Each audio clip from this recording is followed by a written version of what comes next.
The average price of a home in Vancouver is higher than almost anywhere else in North America. And experts are warning of a condo glut. And they say the bubble will eventually burst, but development is booming in a few key areas of the region. And Deb Hope has details in tonight's NewsHour Insight. Deb. And boom is right, Chris. It's boom amazing. Goes Cambie. Absolutely. Vancouver's Cambie corridor is a prime example of the phenomenon. The pre-sale for the latest 400-unit condo development in the area sold out in just under 4 hours on the weekend. That is a record, and it is reminiscent of the condo frenzy 6 years ago. But that stretch of Vancouver isn't the only area seeing a spike in growth. Other communities that are close to transit are likely to share in the SkyTrain gravy train. Brian Coxford has the story. It could be called the Golden Corridor. We know it as Cambie Street in Vancouver. Home prices are hitting record highs here.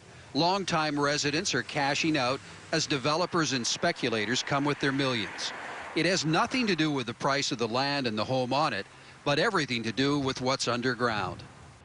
In December, along this part of Cambie, 10 houses sold for $3.4 million each, 3 times their assessed value. And further to the north here, another developer has offers prepared for 4 homeowners at $3 to $4 million. Again, way over the assessed value because this is a transit corridor. The Canada Line, which was an instant success when it opened for the Olympics, is carrying over 100,000 people a day. And apparently it's made us realize the benefits of being next to transit.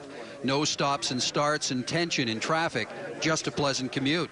It's also made Vancouver realize densifying Cambie, building it up, is a big part of the future growth. I don't think it'll happen overnight, but certainly in 10 or 20 years, there's going to be tens of thousands of additional units there, both townhouse, some towers at corners, mid-rise.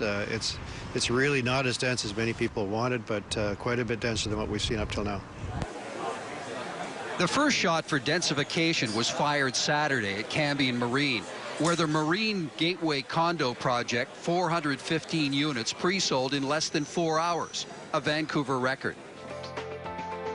It may be the model of what's to come. All the amenities at your doorstep, a movie theater and shopping mall, entertainment, and most important, the catalyst. It's a 2-minute walk to the Canada Line. If you look at the 70s and 80s, it was location, location, and location. Yeah. And then as we came into the 90s and into the 2000 to 2008, it was location, location, location, and timing, timing, timing. And now it's transportation, transportation, transportation. It's a far cry from the days of construction when there was no shortage of NIMBYs and people and merchants ready to move out to get away from the dust and noise. Now the Canada Line and SkyTrain is the driver to where many of us want to live. No car and rapid transit. It's driving development not only on the Cambie Line, but in other areas of Metro Vancouver too. Marketer Bob Rennie has 3 developments going this year. Next month, the pre-sale of 300 units at Brighouse Station along the Canada Line in Richmond. In September, 230 units at Coquitlam Centre, where the new Evergreen Line will be. And a month later, 1,100 units, 2 towers, along SkyTrain in Vancouver at Joyce Road. It's a crucial area for the growth of the city because of the Canada Line, so transit's a huge driver. Can you imagine, Chris, 400 units in 4 hours is 100 units an hour. Mm-hmm. You can't buy it that quickly, I don't think. It was amazing to see how fast those went on the weekend. Thanks very much, Deb.